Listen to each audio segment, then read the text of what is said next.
Chapter 1. The Dawn of a New Era. The Birth of Islam. In the heart of the Arabian Peninsula, where vast deserts stretched endlessly and tribal conflicts dictated the rhythms of life, a profound change was about to unfold. Mecca, a bustling trade hub, was home to the Kaaba, a sacred site surrounded by idols worshipped by the Quraysh and other Arab tribes. Amidst this polytheistic society, a man named Muhammad, born into the respected but modest Hashim clan, would alter the course of history forever. Muhammad's spiritual awakening came in the solitude of the cave of Hira, where the angel Gabriel, delivered a message that would shake the very foundations of Meccan society, the oneness of God. The revelation terrified, yet compelled him. Could he, an orphan raised in hardship, truly be the messenger of a divine call? As he began to spread the message of Islam, he faced resistance, mockery, and persecution from the Quraysh elite, who saw his monotheistic teachings as a threat to their power and way of life. Yet, a small but devoted group of followers gathered around him, drawn by the promise of justice, equality, and submission to one God, Allah. Would this movement survive against the overwhelming odds, or would it be crushed before it could take root? Chapter 2. The Struggle for Survival. Persecution and Hijrah. The early years of Islam were marked by suffering. The Quraysh, threatened by Muhammad's growing influence, unleashed a wave of persecution against his followers. The streets of Mecca became hostile terrain, where Muslims faced public humiliation, economic boycotts, and even torture. As the oppression escalated, Muhammad sought refuge for his followers in Abyssinia, where the just Christian king, the Negus, offered them protection.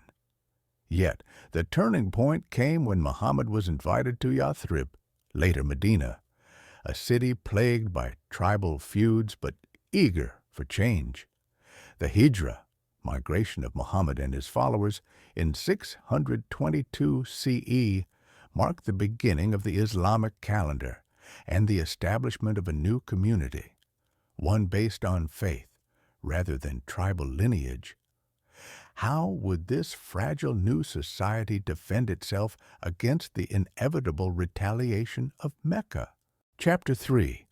The Rise of an Islamic State, Medina, and the Confrontation with Mecca. In Medina, Muhammad laid the foundation of an Islamic state. The Constitution of Medina united warring tribes and established a framework for governance that transcended blood ties. Yet, peace was not guaranteed. The Quraysh of Mecca, unwilling to accept this new power, launched a series of conflicts against the Muslims. The Battle of Badr, a miraculous victory against a superior Meccan force, strengthened the believers' faith. But the Battle of Uhud tested them as they faced a brutal counterattack. Despite setbacks, Islam continued to spread, and by 630 CE, Muhammad triumphantly returned to Mecca, cleansing the Kaaba of idols and establishing monotheism at its core. But what would happen after the Prophet? Could this movement survive without its visionary leader? Chapter 4. The Expansion of Islam, the Caliphate, and beyond. After Muhammad's passing in 632 CE, the question of leadership loomed large.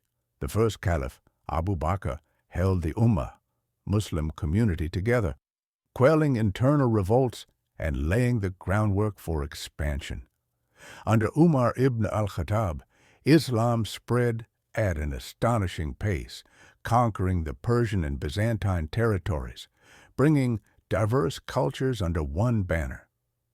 With each victory, Islam evolved, absorbing traditions and ideas from those it encountered, but with expansion came new challenges, political divisions, governance dilemmas, and the struggle to balance power with religious ideals.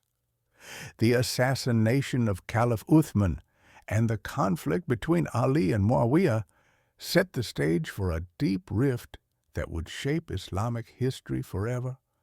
Would unity endure, or would internal strife tear the Ummah apart? Chapter 5. The Golden Age of Islam: Knowledge, Power, and Civilization. Despite political turmoil, Islam entered a golden age. The Abbasid Caliphate, centered in Baghdad, became a beacon of knowledge, art, and scientific advancement.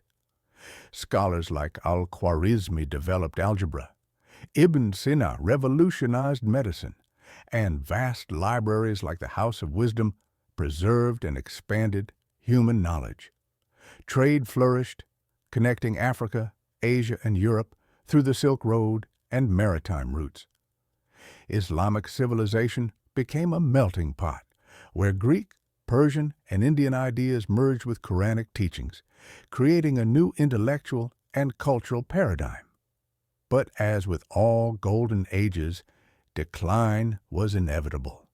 Internal corruption, Mongol invasions, and external pressures began to weaken the once mighty empire. Could the spirit of Islamic civilization endure beyond the fall of its great capitals? Chapter 6. Islam in the Modern World: Legacy and Challenges. From the Ottoman Empire to the present day, Islam has continued to shape societies across the globe. Colonialism, nationalism, and globalization have redefined its role, sometimes challenging its traditions, sometimes reinforcing them. In the modern world, Islam stands at a crossroads. While it remains a powerful spiritual and cultural force, debates over identity, interpretation, and modernization persist. Some see it as a religion under siege, others as a guiding light in an ever-changing world. How will Islam navigate the complexities of the 21st century? Can it maintain its essence while adapting to modern realities? If you like this video, don't forget to subscribe, like, and comment. Thanks for everything.